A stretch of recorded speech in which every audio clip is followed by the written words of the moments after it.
Olá, noivo! Olá, noiva! Se vocês decidiram levar o relacionamento de vocês para um outro nível, esse vídeo aqui é para vocês, tá? Se a relação de vocês agora tem a intenção de ser reconhecida, inclusive legalmente, vocês precisam saber que o casamento no civil, eles têm diversos passos específicos. Então, no vídeo de hoje, tanto o esclarecimento sobre regime de bens até a documentação necessária para casamento de estrangeiros e pessoas trans, você precisa ficar comigo nos próximos minutos para acompanhar esse passo a passo, esse dossiê completo e esclarecedor para você ser o mais assertivo possível nessa etapa da oficialização da união de vocês, que é sim um pouquinho mais burocrática e cheia de processos. Mas calma, com o vídeo de hoje eu tenho certeza que ao final você vai estar pronto para ir lá e marcar a data oficialmente da sua união. Bora comigo!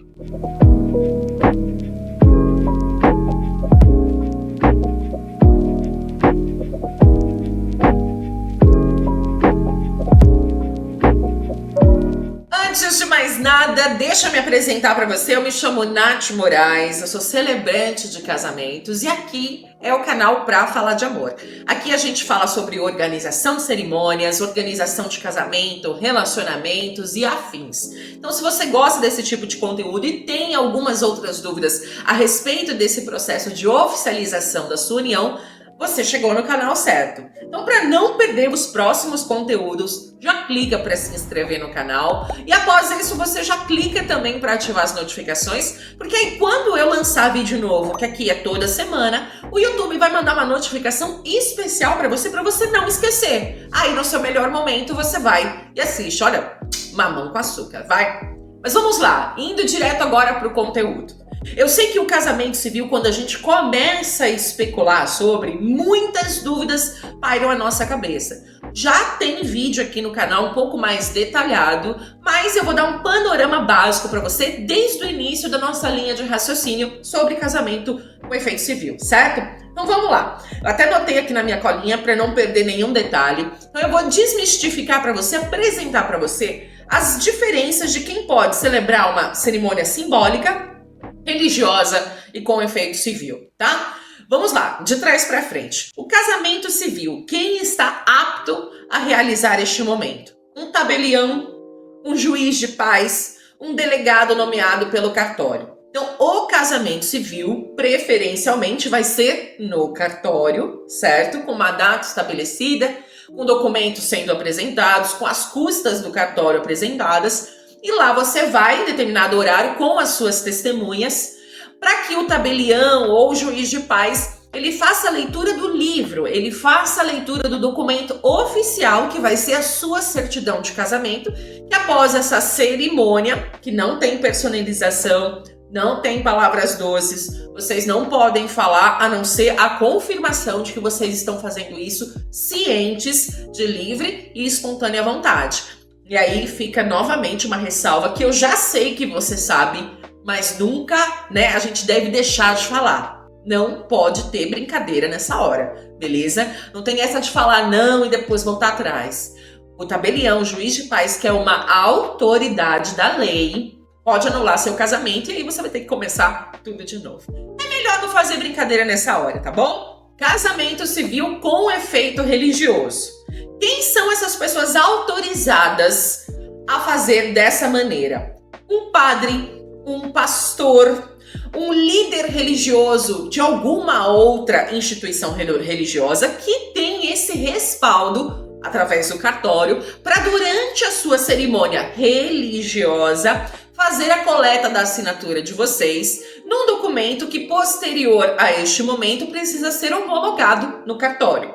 O que não exime vocês de custas de cartório, que vocês vão até o cartório, dar entrada nas proclamas, as documentações necessárias, inclusive das suas testemunhas, ok? Então tem muito casal que pede para que seja feita de uma vez só a cerimônia de casamento mais o efeito civil, na ideia de que isso é mais prático.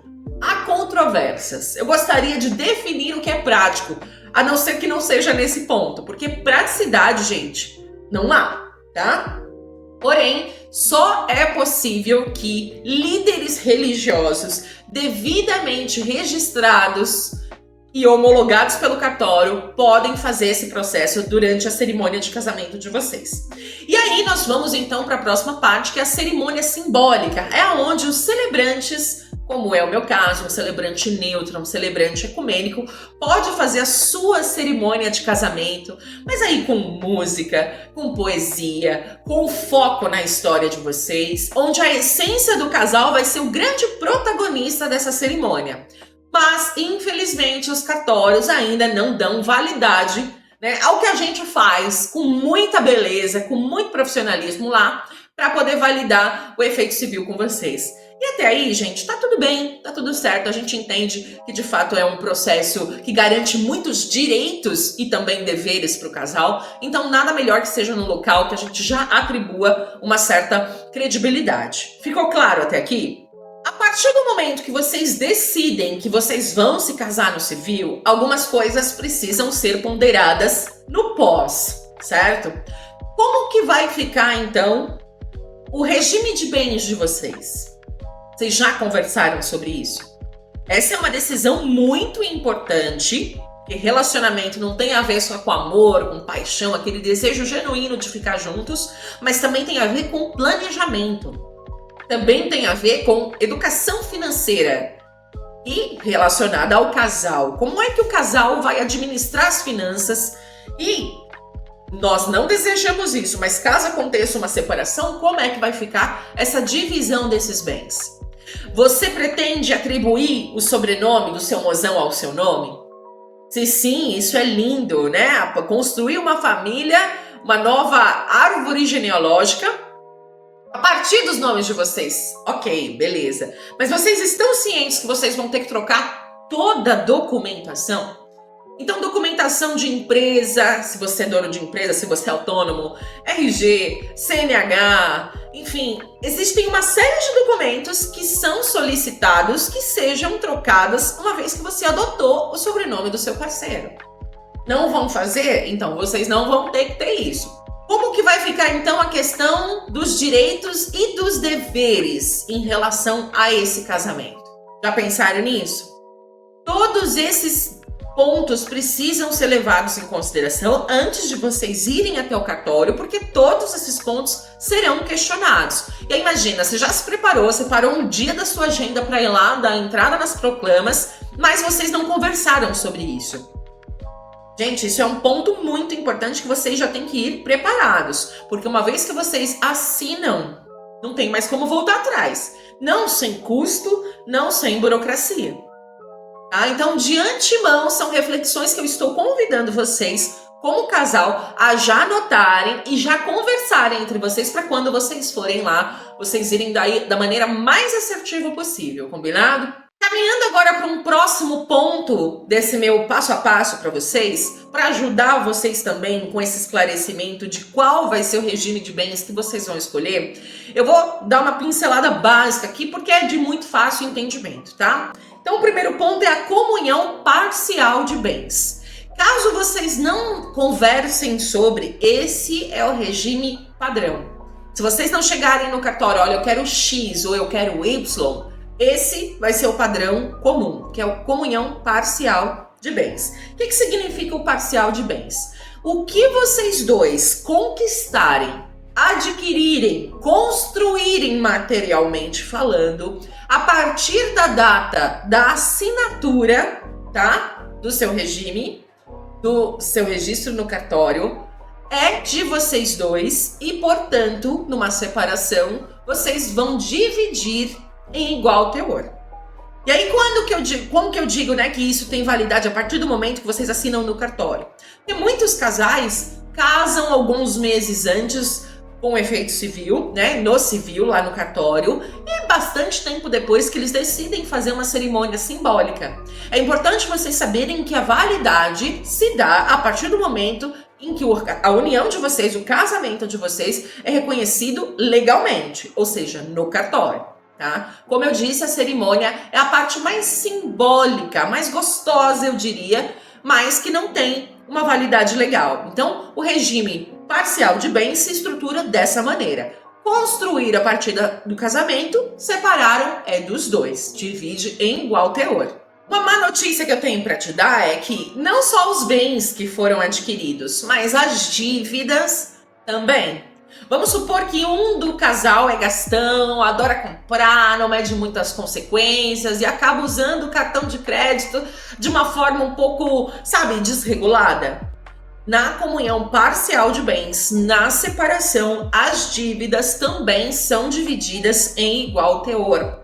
Certo? Nem só de flores vive um relacionamento e muitas vezes é numa separação em que a gente acaba tendo que lidar com a verdade dolorida do que foi o relacionamento, certo? Então não só os bens, mas também as dívidas são divididas. Por isso que é tão importante vocês conversarem sobre qual vai ser o regime de vocês, porque vocês estão juntos, as conquistas vieram juntos, mas os problemas também. E aí, nós temos então a comunhão universal dos bens. O próprio nome já esclarece tudo, né? É super intuitivo. Comunhão universal de bens. Essa é a comunhão que mais exige uma confiança entre duas pessoas. É a comunhão que mais exige que você realmente tenha um alinhamento financeiro com o seu parceiro ou com a sua parceira. Porque, literalmente, tudo que foi conquistado antes passa a ser dos dois. Os demais conquistados também. E como eu disse, vale para as dívidas. Você realmente gostaria de ter uma comunhão universal com alguém que tem um histórico de uma péssima gestão financeira? Me diga! Muita gente vê em escândalos na internet, né? Casais em que um é super 30, 40 anos mais novo e se casa com uma pessoa, né, que já tá ali querendo se resguardar, já viveu muito, já conquistou muito na vida. E aí você vê as pessoas se casarem com comunhão universal de bens. Nós, na condição humana, a gente tende a agir como julgador, né? Mas tirando os olhos da historinha do coleguinha, como que vai ficar essa questão para você? Você adotaria o regime universal de bens? Se sim ou se não, eu estou esclarecendo para você que bens e dívidas que foram conquistadas antes e as que serão conquistadas depois da comunhão assinada lá no cartório passam a ser dos dois, certo? E o próximo ponto é a comunhão com separação total de bens. O que foi conquistado antes é individual da pessoa e o que é conquistado depois também é individual da pessoa. Aqui fica uma separação muito clara de que conquistas e afinidade amorosa, elas não vão se juntar. Elas não vão se tornar uma unidade. Então vocês estão lá, casados. Se um tiver a possibilidade de comprar uma casa, essa casa é sua. Você não vai dividir com o seu parceiro ou com a sua parceira, certo? A mesma coisa vale para as dívidas. Tem uma dívida antes? A dívida não é do parceiro. Construiu, adquiriu uma dívida depois, se estiver no seu nome, meu bem, esquece. Você vai ter que arcar sozinho, sozinha com a sua dívida. Não adianta contar com o seu mozão. E aqui também leva a uma reflexão, né? Se o grande propósito do casamento é você construir, é você adquirir, porque a partir de então você tem agora a sua equipe, a comunhão com separação total de bens é ou não é plausível? Aproveito aqui para te fazer essa pergunta. Gostaria de saber a respeito da sua reflexão. Deixa aqui nos comentários o que você acha sobre cada tipo de comunhão de bens. Vamos então agora a quais são os documentos básicos, os documentos essenciais para vocês levarem até o cartório, tá? Então, primeiro, vocês vão selecionar duas testemunhas. Geralmente, certo? Nunca me foi apresentada, né, uma mudança a respeito disso, mas geralmente você precisa levar duas testemunhas, um homem e uma mulher, certo? Essas testemunhas precisam, junto com vocês, noivos, levar RG, CPF atualizados dentro da validade. No caso, se você for levar a sua CNH ou a sua carteira de trabalho, a mesma coisa. Precisam ser documentos válidos, tá? Não adianta chegar lá com a CNH vencida, porque você vai ser barrado, certo? Então, RG, CPF, comprovante de endereço das testemunhas e de vocês, do endereço em que vocês estão morando, se já morarem juntos, certo? Ou do endereço onde vão passar a morar juntos. Ou se vocês não têm ainda uma casa, é cada um com o seu, tá? É muito simples e é muito intuitivo. Bom, vamos lá para o próximo passo. Certidão de nascimento vai ser solicitada e precisa ser expedida com 90 dias antes. 90 dias de antecedência. Olha, não adianta você chegar com a sua certidão de nascimento original. Ela vai estar velha, ela vai estar suja, ela pode estar amassada, e mesmo que você seja uma pessoa super zelosa, tá num plástico dentro de um envelope, dentro de um cofre, não adianta. Para o cartório, a validade é com no mínimo 90 dias antes da data que vocês forem dar entrada nas proclamas, tá? E agora é super fácil, você solicita pela internet, você não precisa nem sair da sua casa.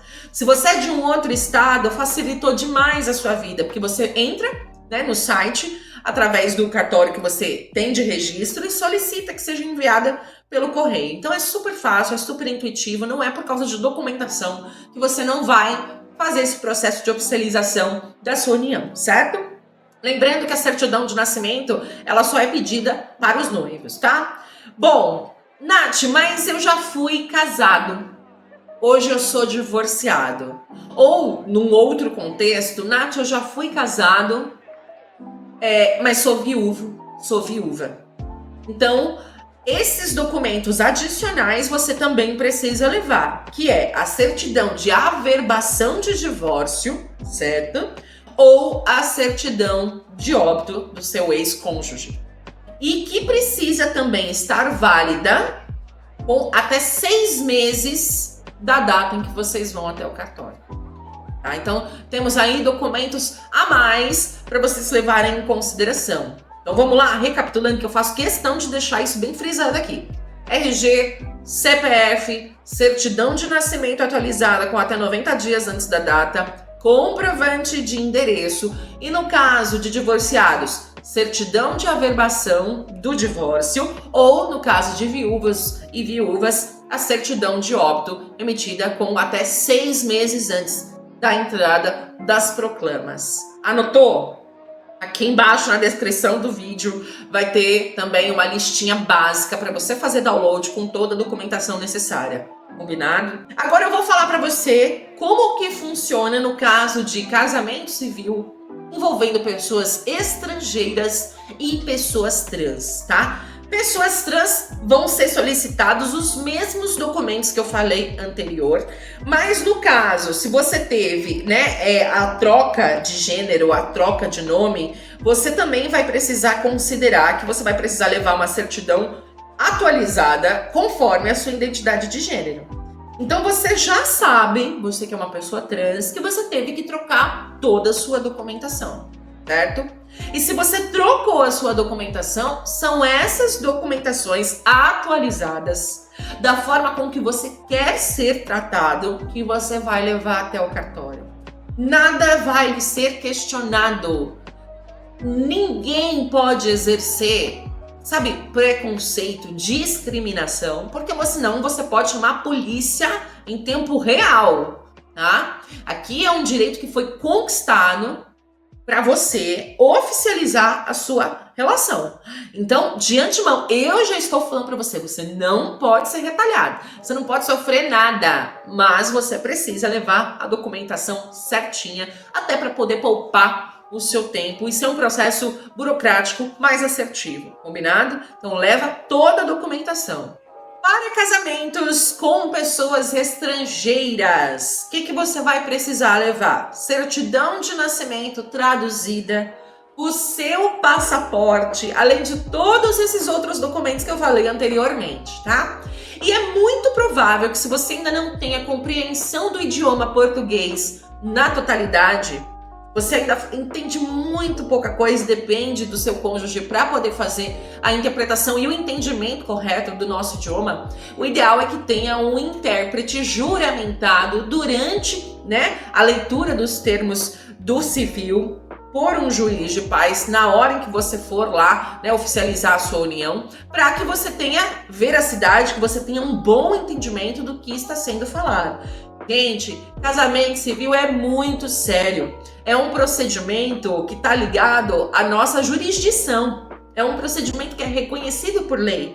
Então, é necessário que você esteja ciente de tudo que esse juiz de paz vai falar. Então, muito provavelmente, possa ser necessário a presença de um intérprete juramentado para garantir que você esteja em conformidade com tudo que esteja sendo dito. É como se você estivesse protegido de que você não fosse assumir um compromisso da qual você não tem todo o entendimento, sabe? E isso é garantido por lei para você.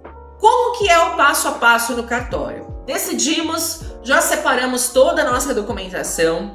Vocês vão separar um dia na agenda. Você noivo, você noiva e mais 2 testemunhas. Eu sempre recomendo que vocês liguem para o cartório mais próximo da região onde vocês moram. É o registro de títulos, cartório de registro de títulos. Viu lá o endereço? Liga lá e confirma qual é o valor das custas processuais, certo? O valor em todo o Brasil, ele muda muito. Ele varia de 500 até 1.500 reais. É claro que tem, né, é garantido por lei também que pessoas de baixa renda com comprovação perante o cartório tenham um belo de um desconto e arquem com as custas mais simbólicas. Mas esse conteúdo fica para um próximo vídeo, onde eu vou apresentar para você quais são de fato as condições que levam a você a ter esse mega desconto. Mas no geral, gente, é assim que acontece. O valor pode variar de 500 até 1.500 reais, dependendo da região do Brasil aonde você está assistindo esse vídeo e pretende dar entrada na sua oficialização de união, tá? Então, decidiram isso, já sabem o valor das custas, vocês vão escolher um dia e vão lá no cartório. E aí, eu falei ao longo do vídeo até agora, vocês vão dar entrada nas proclamas.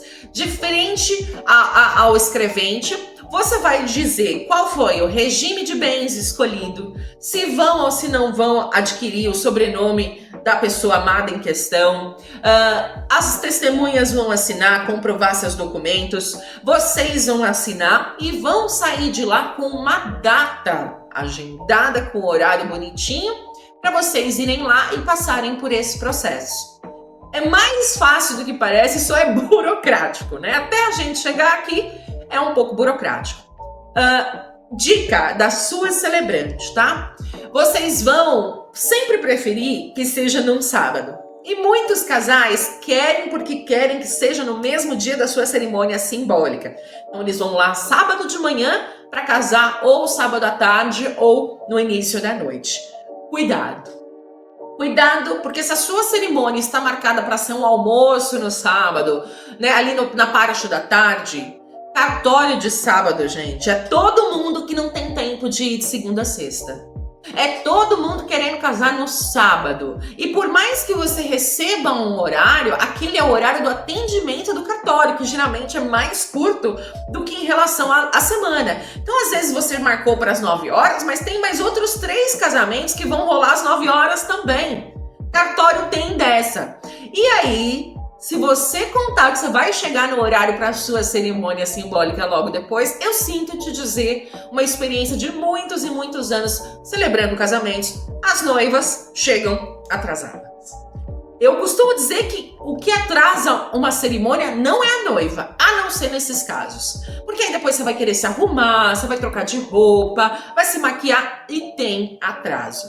Então, assim, se você não quer dor de cabeça, casa num sábado, mas não no mesmo sábado da sua cerimônia simbólica. Ou vai lá e casa durante a semana. O fotógrafo para tirar foto vai ter mais desinibição, vai ter mais desenvoltura, vai ter mais tempo, vai ter menos gente no local, entendeu? Vocês não vão ficar talvez tão expostos se vocês são um casal mais simples, porque o cartório não necessariamente vai estar mais lotado do que como ele fica no sábado.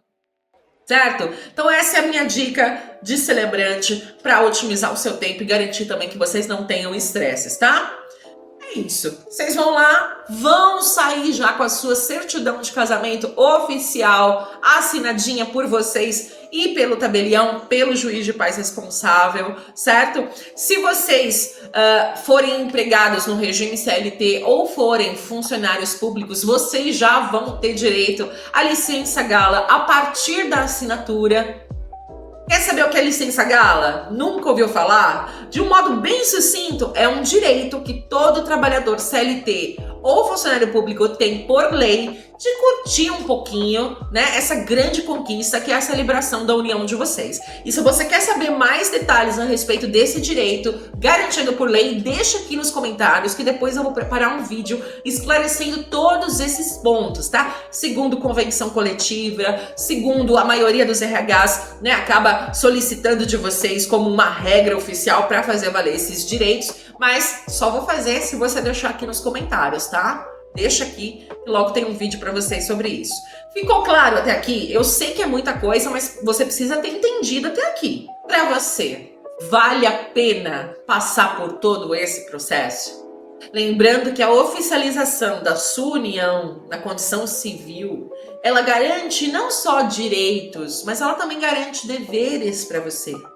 Se o seu amado ou a sua amada tem acesso, por exemplo, a um convênio médico, a partir deste momento você passa a ser dependente e a usufruir desse benefício também. Mas aí a gente também tem que ponderar que a partir do momento que você oficializa a sua união, vocês também têm que pensar como ficam num pior cenário, num cenário de separação. Como que fica, né, o regime de bens, como que fica a questão da guarda dos filhos. São pontos que a gente nunca quer conversar no início de toda a relação.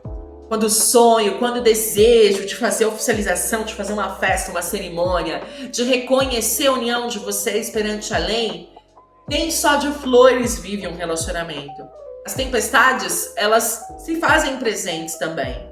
E a gente nunca casa querendo separar. A gente nunca casa querendo terminar. Mas como fica então esse cenário? Tem um ditado que eu gosto bastante dele e eu uso até com certa frequência, né? Eu digo que o seguro morreu de velho, porque ele mensurou como seria de fato o pior cenário, para que se esse pior cenário se apresentasse, os malefícios ou os danos, os problemas fossem, no mínimo, minimizados. A gente não consegue evitar um grande problema, uma catástrofe, uma adversidade da vida. Mas, quanto mais mensurado for, né, e planejado for o plano B, a segunda opção, melhor, menos estresse a gente vai passar. Agora me diz, esse vídeo ajudou você? Esse vídeo esclareceu a maioria das suas dúvidas? Ou não? Faltou eu dizer alguma coisa? Tem algo que você ainda está martelando na sua cabeça? Deixa aqui nos comentários a palavra casamento civil junto com a sua dúvida, e aí eu vou ter a certeza de que eu consegui me conectar com você, que esse tema fez sentido, e aí eu também posso responder a sua dúvida ou aqui na descrição mesmo, ou até quem sabe fazer novos vídeos para você, para poder esclarecer essa dúvida de uma vez por todas. Tá? Mais uma vez eu faço meu convite, não vá embora, vamos fazer essa energia de troca rolar. Se eu te ajudei, já clica para se inscrever aqui no canal e ativa as notificações, que você vai ser o primeiro quando eu trouxer a sua pergunta respondida em forma de vídeo, tá? Não se esquece, a minha missão aqui é estar com você para poder falar de amor. Até o próximo vídeo.